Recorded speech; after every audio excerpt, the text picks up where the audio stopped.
3 ranch hands throw mud on a black cowgirl's hat. They have no idea they just humiliated a roping prodigy who is about to unleash hell. That's where that hat belongs, Ariella. In the dirt, Jeb sneered, his friends Cody and Travis laughing beside him. Ariella slowly bent down, her movements deliberate as she picked up the mud-caked Stetson. When she looked up, her eyes weren't filled with tears. They were filled with a cold, hard fire that made all 3 men take an involuntary step back.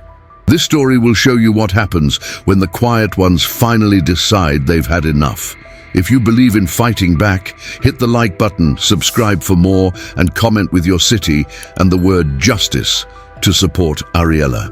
Ariella was 22, and she had spent her entire life on the Double C Ranch, a sprawling Texas operation owned by the powerful Callahan family. She was known for being quiet, efficient, and keeping to herself. She did her work, collected her pay, and went home to the small cabin she shared with her grandmother on the edge of the property. What few people knew, and even fewer cared to know, was that Ariella was a roping prodigy. Taught by her grandmother, a local legend in her own right, Ariella could make a rope dance. She could land a loop on a fence post from 50 yards away while on a running horse. She kept her skills hidden, knowing that standing out on the Double C often meant becoming a target. The problem started on a hot Tuesday afternoon. Ariella was mending a fence line near the main corral when Jeb, Cody, and Travis rode up.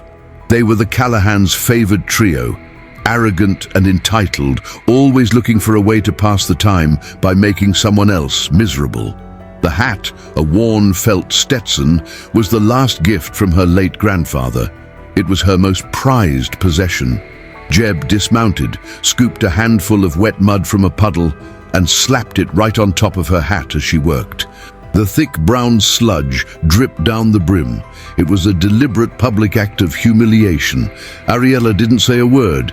She simply took off the ruined hat, walked directly to the foreman's office, and placed it on his desk. Mr. Henderson, a man who had worked for the Callahans for 30 years, didn't even look up from his paperwork. "What's this?" he asked. "Jeb did that," Ariella said, her voice steady. "I want an apology." Henderson finally looked at her, then at the hat. He sighed. "Boys will be boys, Ariella. You know how the Callahans feel about Jeb. Just clean it off and get back to work. Don't cause trouble." "It wasn't a joke, Mr. Henderson. It was meant to put me in my place."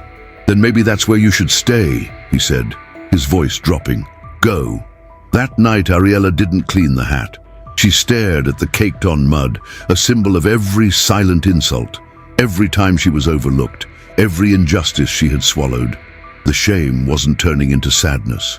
It was hardening into resolve. She remembered her grandmother's words. "A rope isn't just for cattle, child. It's for tying up problems the law won't touch." Her quest for a simple apology was about to uncover a web of secrets and corruption at the ranch, revealing that the mud was just the tip of the iceberg. They thought they were just throwing mud at a hat. They had no idea they had just started a war. How can one woman with a simple rope bring down a powerful family and their loyal henchmen? Undefined. Ariella walked into the small cabin, the smell of wood smoke and coffee filling the air. Her grandmother, Elena, sat at the kitchen table, her hands wrinkled but strong, mending a pair of leather gloves. She looked up as Ariella entered, her gaze immediately falling on the mud-caked hat. Elena didn't need to ask what happened. She'd seen versions of this play out for 60 years on the Double C. "Henderson told you to clean it and forget it," Elena stated. It wasn't a question. Ariella nodded, placing the hat on a side table like a piece of evidence. "He said not to cause trouble. Henderson's been on the Callahan payroll since he was a boy. His loyalty is bought and paid for," Elena said, her needle moving with steady precision. "The question is, what are you going to do?" "I don't know," Ariella admitted, the fire in her eyes now mixed with uncertainty. Elena put down the gloves and looked directly at her granddaughter. "When your grandfather gave you that hat, he said it was to protect you from the sun, but he meant more than that. He meant it was to keep your head high. They didn't just throw mud on a hat, Ariella. They threw it on his memory, on us. She paused, her voice low and serious. You have a gift with that rope. A gift they don't see because they refuse to look. Maybe it's time you showed them what it's for. The next morning, Ariella was the first one at the stables. She moved with a quiet purpose, her face a mask of neutrality. But she wasn't just working. She was watching. She observed Jeb, Cody and Travis from a distance. She saw how Jeb bragged, his voice loud and grating, about a new saddle Mr. Callahan had gifted him. She saw how Cody laughed a little too loudly at every joke, desperate for approval. And she saw Travis, who rarely spoke but always stood slightly behind Jeb, his eyes cold and watchful. They weren't just bullies. They were a unit, protected by the ranch's power structure. Later that day, she saw them corner an older ranch hand, Miguel, who had trouble with his leg. They accidentally knocked his toolbox over, scattering his tools in the dust. As Miguel slowly bent down to pick them up, the trio snickered and rode off. No one said a word. Not Henderson, who saw it from his office window, and not the other hands, who quickly found something else to look at. Ariella saw it all. She saw the pattern. The cruelty wasn't random, it was a tool to maintain fear and order. Her plan began that night. It had to be subtle, a message only the recipient would understand. Jeb had a routine. After dinner, he'd always walk to the far stables to check on his prize-winning horse, a stallion as arrogant as its owner. He liked to go alone, to have a quiet moment of self-admiration.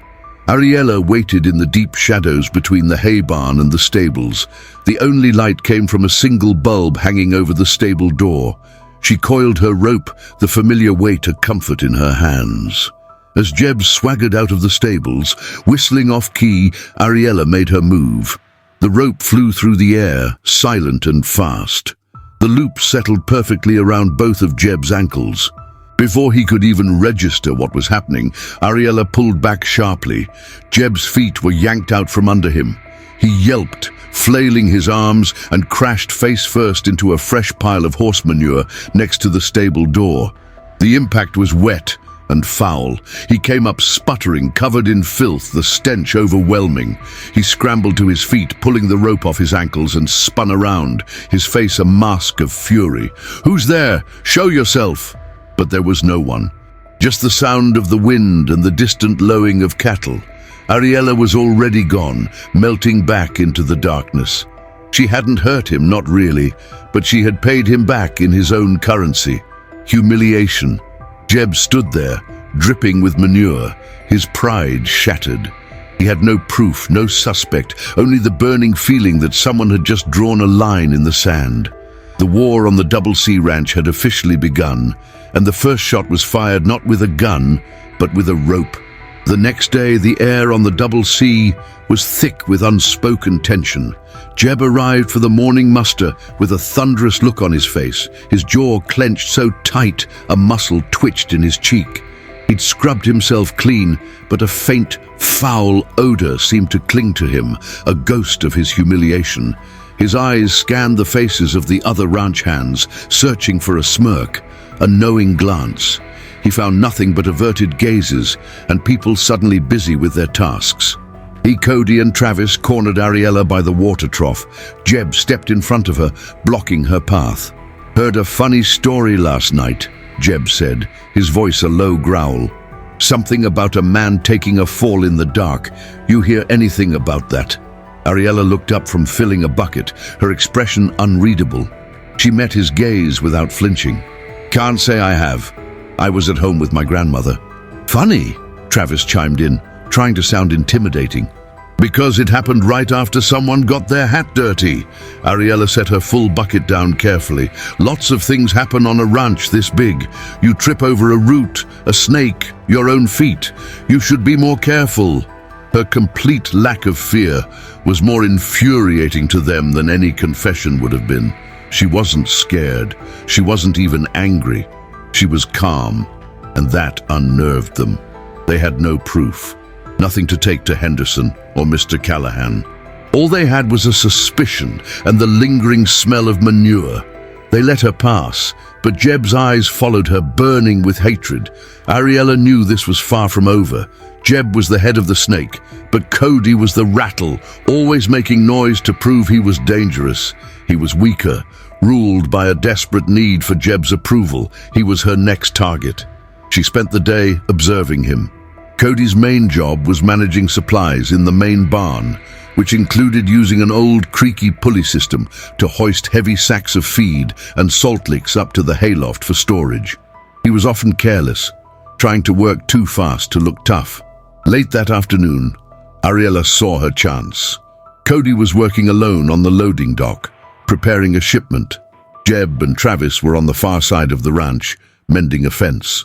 The barn was empty except for him. From the shadowy upper level of the hayloft, Ariella watched.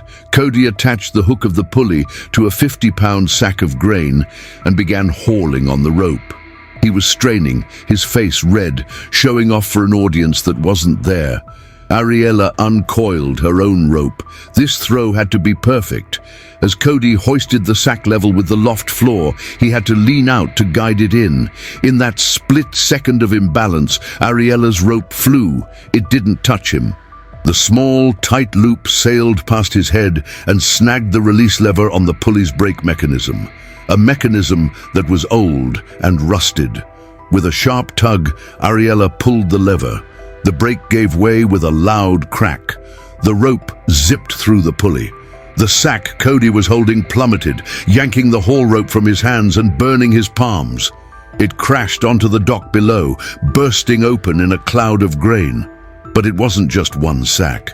The release had dislodged 2 other sacks that were improperly secured nearby. They came tumbling down, one after the other, burying Cody up to his waist in a mountain of feed. He yelped in shock and fear, flailing uselessly. He wasn't hurt, but he was trapped, helpless and utterly humiliated. When Henderson came running at the sound of the crash, he found Cody looking like a fool. "What in blazes happened?" Henderson demanded. I don't know," Cody stammered. "The brake. It just let go." Henderson shook his head in disgust. "Clean this mess up. You're paying for those sacks." From the hayloft, Ariella silently retrieved her rope. She hadn't laid a hand on him. It was just another ranch accident. But the message was sent. 2 of them had been humbled, and she was just getting started. Undefined paranoia was a poison, and it was spreading fast among the trio. Jeb was a storm of contained fury. Cody was a bundle of nerves, jumping at every loud noise, and Travis was quiet. But his silence was different now. It was the coiled stillness of a rattlesnake, watching, waiting. The accidents were too precise, too targeted. They knew this wasn't bad luck. Whispers started to circulate among the other ranch hands. They were quiet, exchanged with a nod or a quick glance when Henderson wasn't looking. For the first time in years, the fear that Jeb and his friends cultivated was being replaced by something else, a dangerous curiosity. People started watching Ariella, not with suspicion, but with a hidden, budding respect. They saw the same quiet woman, but now they saw the steel beneath the surface. One afternoon, as Ariella was unsaddling her horse, Miguel, the old hand whose toolbox had been kicked over, approached her. He moved with his usual limp, his face etched with the lines of a long, hard life. He didn't look at her directly, instead focusing on brushing down a nearby mare. "The north pasture, by the old creek bed," he said, his voice barely a murmur. "Travis goes there, after dark. He thinks no one knows." Ariella paused, her hands still on the saddle. "Why are you telling me this?" Miguel finally met her eyes for a brief second. A flicker of gratitude and shared pain passed between them. "They broke my father's leg years ago, called it a riding accident. The Callahans paid for the doctor, and he never worked again. Some debts don't get paid in cash." He gave a slight nod and shuffled away, leaving Ariella with this new, critical piece of information. That night, Ariella sat with her grandmother, the mud-caked hat still sitting on the side table, a constant reminder. "2 are down," Ariella said softly. Only Travis remains. Eleanor looked up from the book she was reading. Be careful, child. A cornered animal is the most dangerous. Travis is the quiet one, the one who watches. He's not stupid like the other two. Miguel told me he goes to the north pasture at night. Elena's expression hardened. The north pasture? Your grandfather always said something wasn't right out there. He said Mr. Callahan was running more cattle than he was reporting, losing a few here and there to rustlers that were never caught. She closed the book, her eyes locking onto Ariella's. This isn't just about them being cruel, because they can, Ariella. It's about what they're protecting. They use fear to keep people from looking too closely, from asking questions. Elena stood and walked to an old wooden chest in the corner of the room. She lifted the heavy lid and pulled out a worn, leather-bound ledger. Your grandfather wasn't a man for confrontation, but he was a man for details. He kept records, dates, numbers, brands he didn't recognize. He gave it to me before he passed. He said, "One day someone will need this." Ariella took the ledger. The pages were filled with her grandfather's neat, precise handwriting.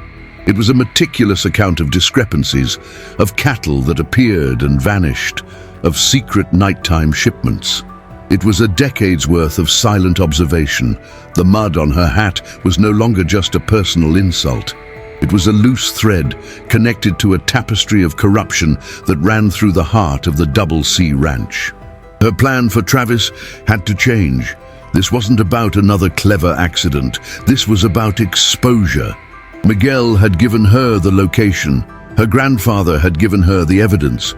Her rope would be the tool to bring it all into the light. Travis wasn't just a bully. He was a key. And Ariella was about to turn him in the lock. The north pasture was a different world at night.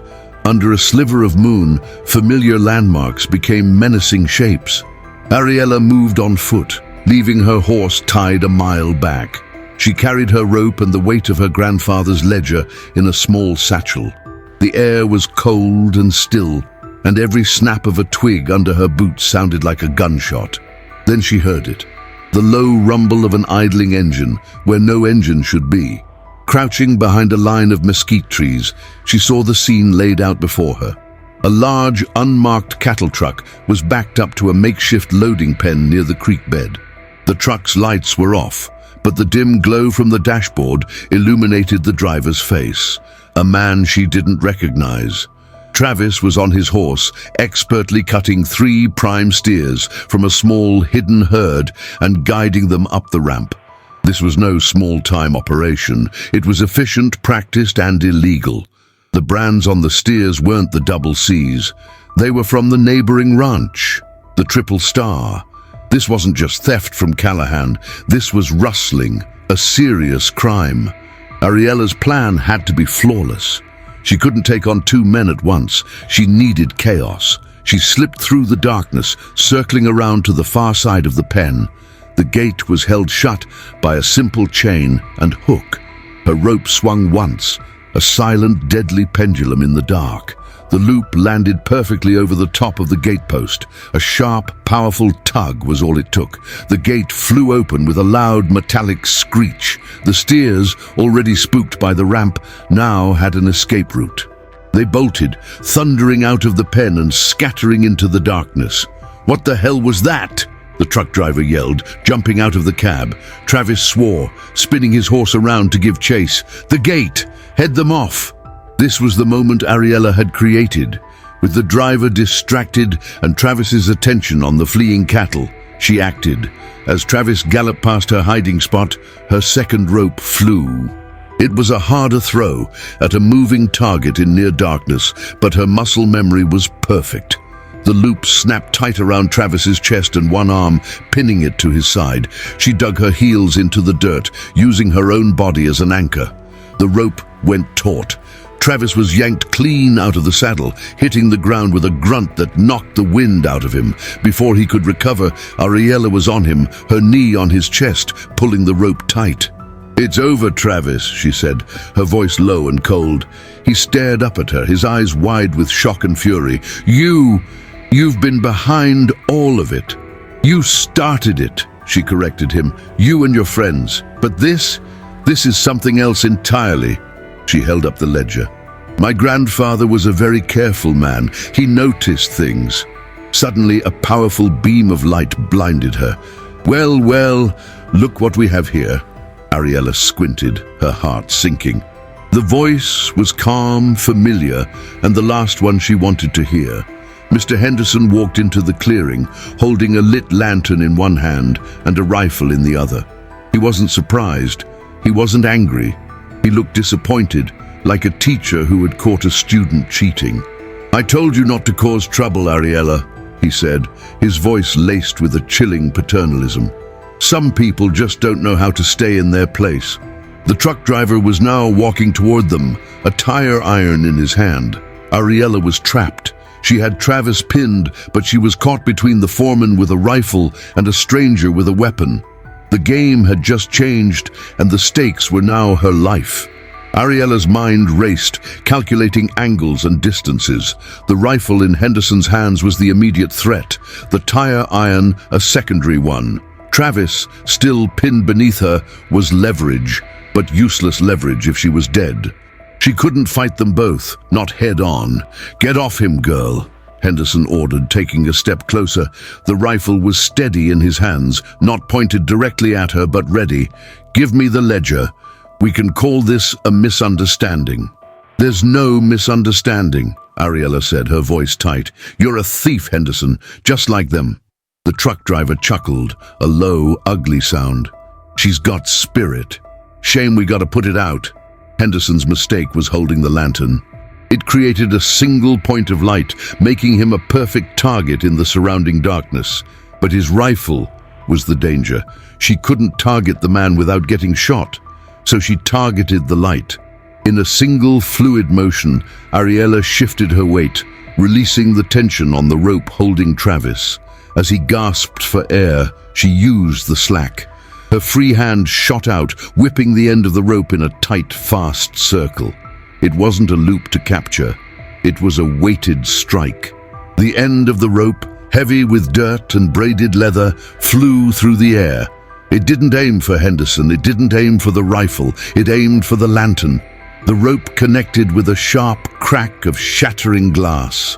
The flame was extinguished instantly, and the clearing plunged into absolute disorienting darkness. A moment of stunned silence was followed by Henderson's enraged shout, "Damn it!"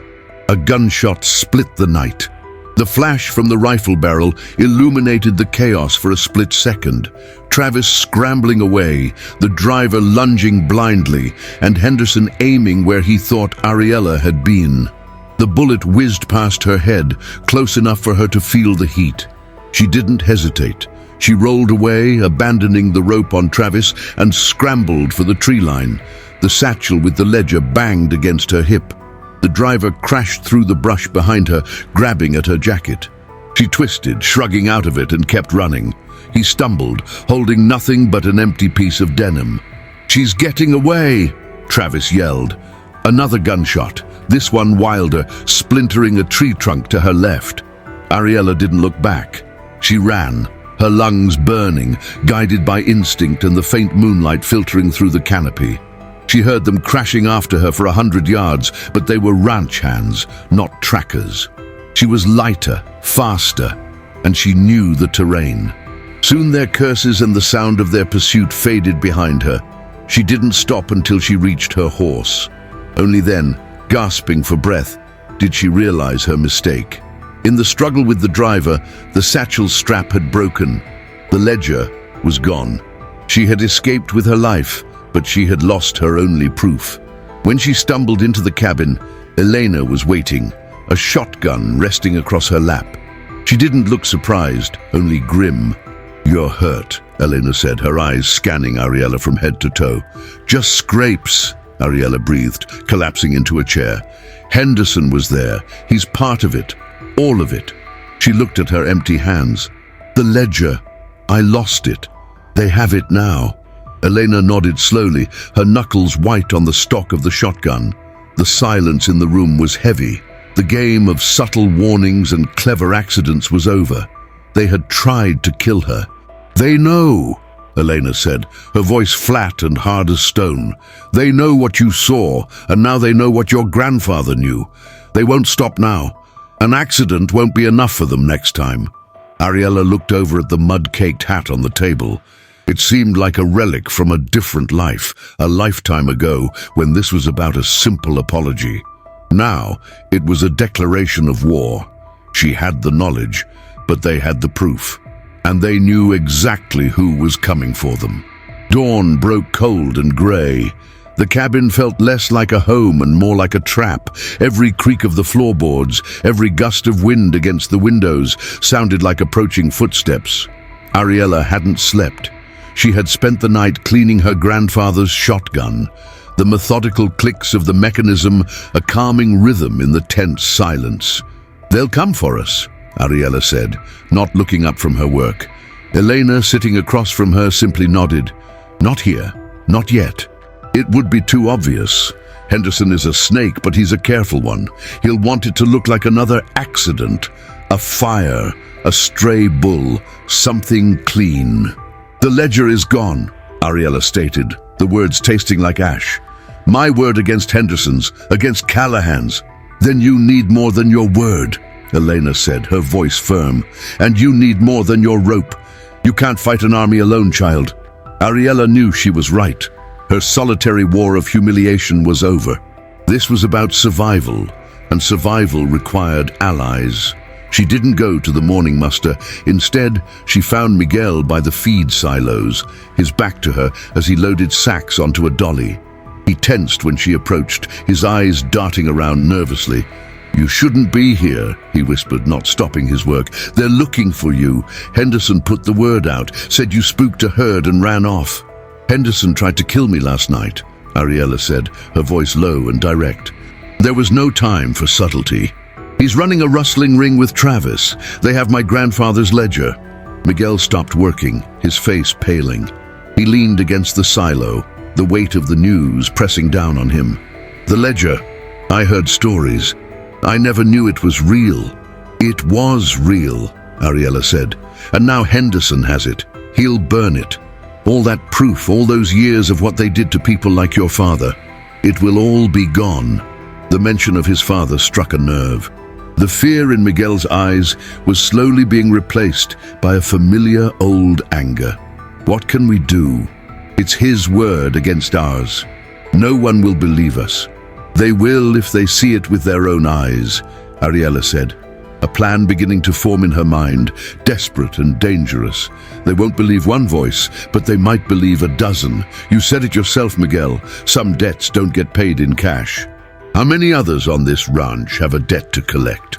Miguel was silent for a long time, weighing the years of fear against this one single spark of a chance. "There are others," he finally said, his voice barely audible. "Maria, whose brother was fired after an injury in the barn. Old man Pete, who lost his pension because of a clerical error. We keep our heads down. We take what they give us." "It's time to raise your heads," Ariella insisted. "How?" Miguel asked. "We can't just walk up to Callahan."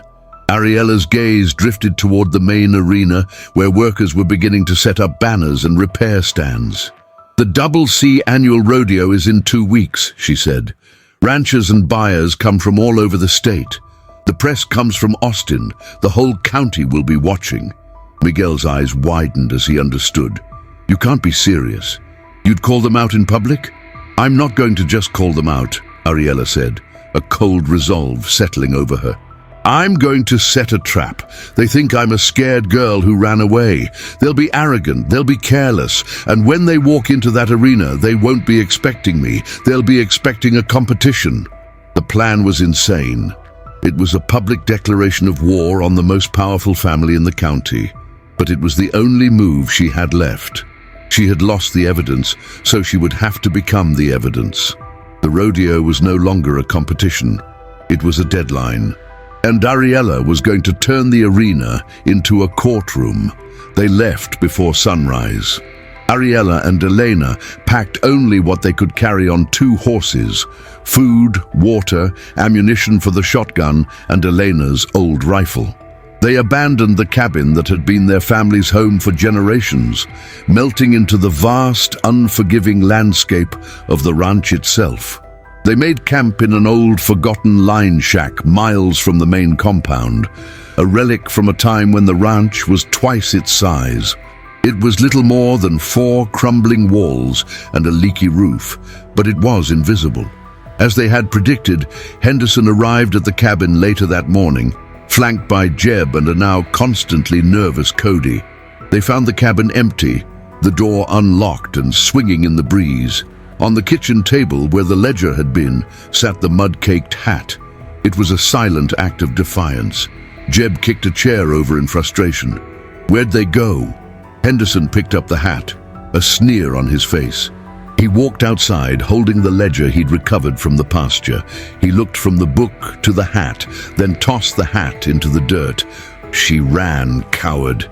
Couldn't face the consequences. He then opened the ledger, tore out a handful of pages, and tossed the book into a rusty burn barrel. He lit a match and dropped it in. The dry paper caught immediately, the flames consuming years of meticulous records. "There," Henderson said, watching the smoke curl into the sky. "The only proof is gone. Let her run. She's nobody." He had made a critical miscalculation. He assumed Ariella's only weapon was the ledger. He never considered that her true weapon was the truth, and the people who had suffered under his rule. While Henderson was burning evidence, Miguel was planting seeds. He started with Maria, whose brother had been forced to leave after a suspicious accident.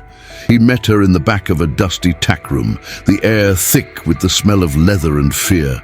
"He said my brother was clumsy," Maria whispered, her hands clenched into fists. "He wasn't clumsy. He saw something he shouldn't have." "Ariella saw it too," Miguel replied, "and they tried to kill her for it." Next was Old Man Pete, who met him behind the stables. Pete's story was one of a lifetime of loyalty repaid with theft. 40 years I gave this ranch. Henderson said my pension was lost in a paperwork fire. Funny how the only thing that burned was my future. One by one, a small, secret alliance formed. A handful of the forgotten, the dismissed, the wronged. They were terrified, but the flicker of hope Ariella had ignited was stronger than their fear. In the isolation of the line shack, Ariella laid out the plan. The rodeo is their stage. They want to look powerful, successful. We're going to use that stage against them. "How?" Maria asked during a secret nighttime meeting. "They control everything." "They don't control the competition," Ariella said. "I'm entering the team roping event, officially. They'll have to let me. It would look too suspicious to deny an entry from one of their own hands, especially one they claim just ran off." "They'll see you coming," Pete warned. "They'll see a cowgirl entering a rodeo," Ariella corrected. "They'll think I'm desperate, trying to win some money to disappear. Their arrogance is our cover." The plan was simple, and that was its strength. "We need proof they can't burn," Ariella explained. "We need a confession, and we're going to get it in front of the whole county." While Miguel, Maria, and Pete became her eyes and ears on the ranch, feeding her information about Henderson's movements and the rodeo preparations, Ariella trained. From dawn until dusk, she practiced with her rope. Her throws became faster, more accurate than ever. She wasn't just preparing for a competition, she was sharpening a weapon. The rope was an extension of her will, a tool of justice she would wield in the center of that arena. The days ticked by. The grandstands were painted, the banners were hung, and the prize money was announced. The Double C Ranch was preparing for a celebration. Henderson and Jeb were confident, relaxed, believing the threat had been neutralized. They had no idea that the real threat was not a scared girl on the run, but a silent storm gathering just over the horizon, ready to break on rodeo day. The day of the rodeo was a spectacle of noise, dust, and forced celebration. Mr. Callahan sat in the owner's box, beaming, while Henderson stood beside him, playing the part of the loyal foreman. Jeb, Cody, and Travis swaggered through the crowds, accepting slaps on the back, the kings of their small, corrupt kingdom. They were untouchable. When the announcer called the fifth team for the team roping event, a name echoed from the loudspeakers that made Henderson freeze mid-sentence. Next up, a last-minute entry, Ariella and Elena. A murmur went through the crowd. From the contestants' gate, two figures on horseback emerged. Ariella astride her horse, her face calm and set like stone. Beside her, her grandmother Elena, sitting tall and proud, a rifle holstered on her saddle. They looked like ghosts from the ranch's past, returned for a final reckoning. In the owner's box, Henderson's face went white. Jeb, standing by the chutes, clenched his fists. "What is she doing here?" he hissed to Travis. "She's supposed to be gone." The arena fell into a tense, expectant silence. The gate flew open, and the steer burst into the dirt. What happened next was not a competition. It was a masterclass in controlled fury.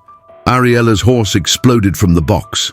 Her rope was a blur, a perfect impossible throw that snapped around the steer's horns before it had taken 10 strides. She dallied the rope to her saddle horn, turning the steer with a sharp, expert pull. Then it was Elena's turn. The old woman, moving with the grace of someone half her age, threw her own rope. It uncoiled in a perfect loop, cleanly catching both of the steer's hind legs. The two horses pulled back, the ropes went taut, and the steer was immobilized. The clock stopped. 4, 7 seconds. It wasn't just the best time of the day, it was a new arena record.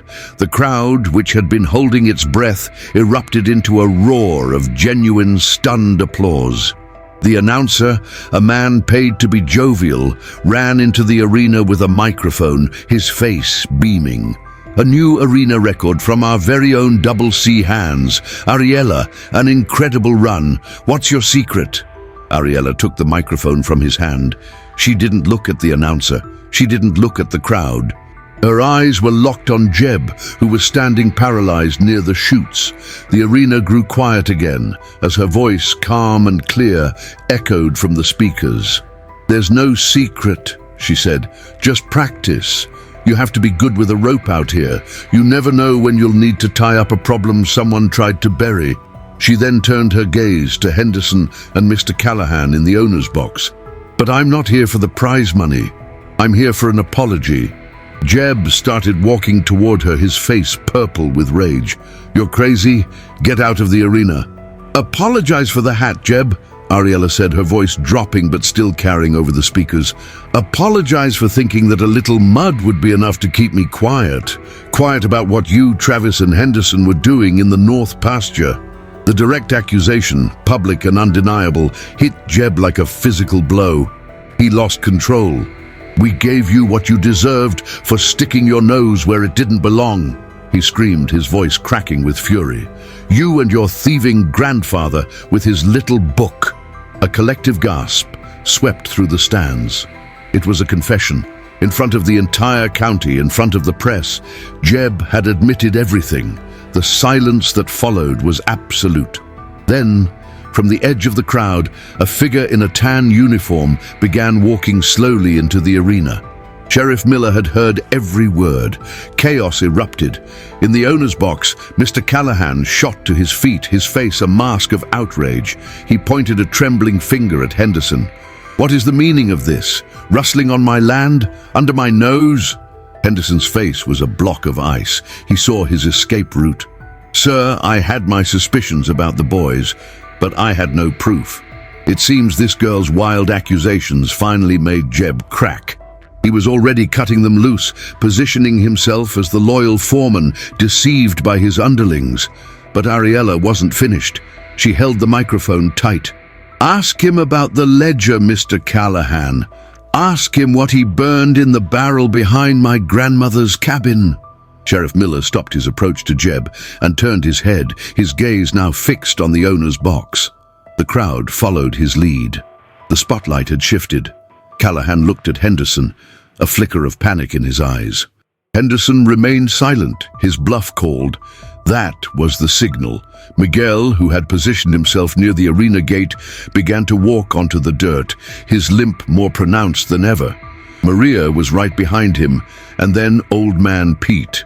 One by one, a small but determined group of ranch hands emerged from the crowd and walked toward the center of the arena, forming a silent line behind Ariella. Ariella held the microphone out to Miguel. He took it, his hand shaking, but his voice was steady as it boomed across the stands. "My father worked here for 30 years. They broke his leg and called it an accident because he saw a shipment of unbranded cattle. They paid him off with pennies." He passed the microphone to Maria.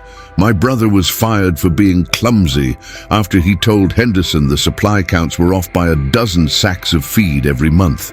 The same feed they use in the North Pasture." One by one they spoke.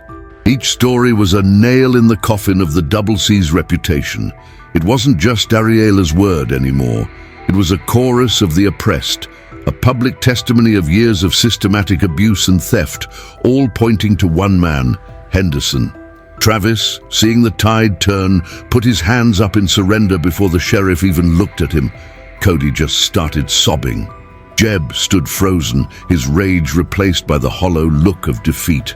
Sheriff Miller finally spoke, his voice cutting through the tension.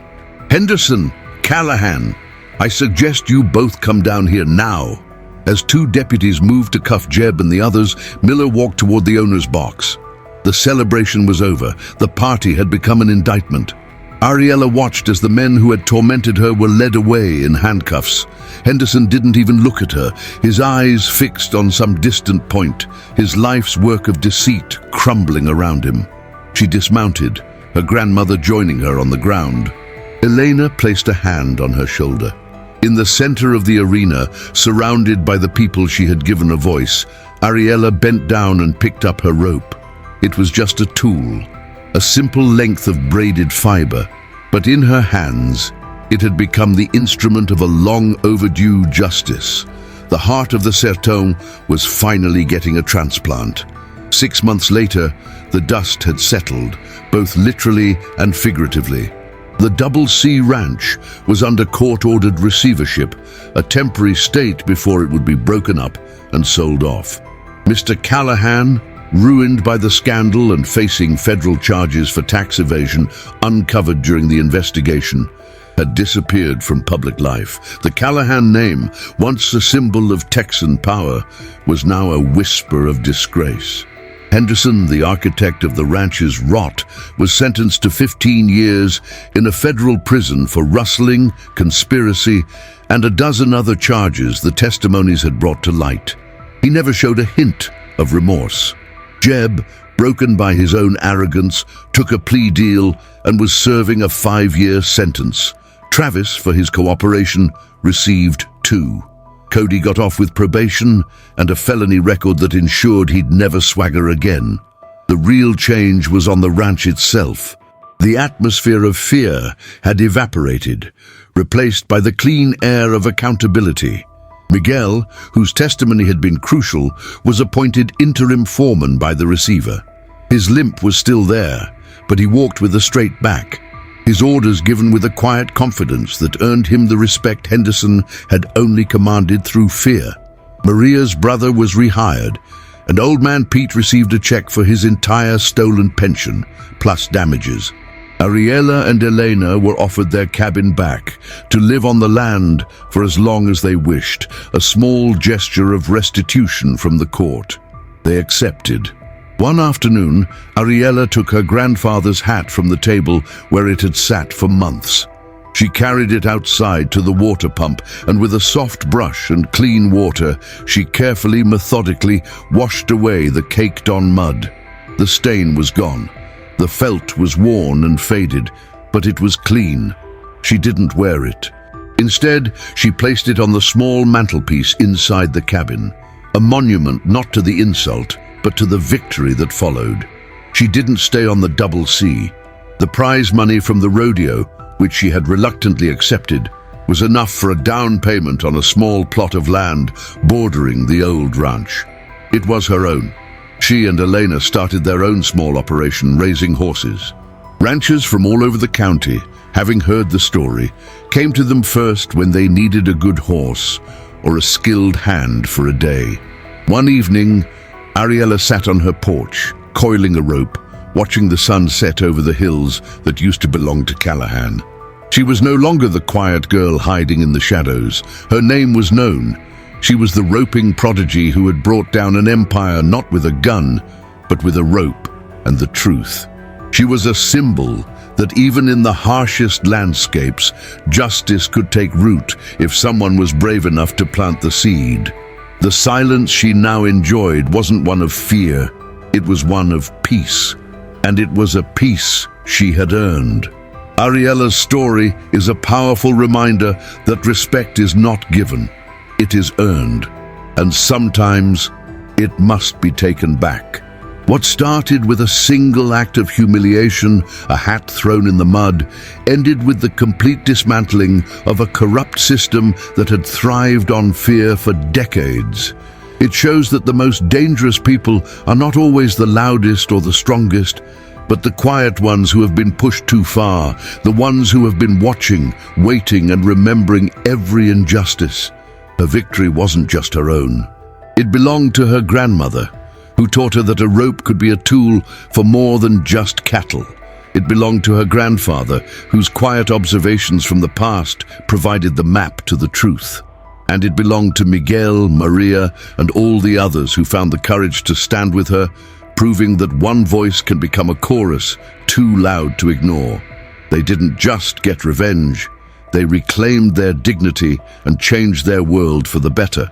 The fall of the Double C wasn't just about punishing the guilty, it was about empowering the innocent and proving that no one is untouchable. This story is for everyone who has ever been made to feel small, for anyone who has been told to stay in their place.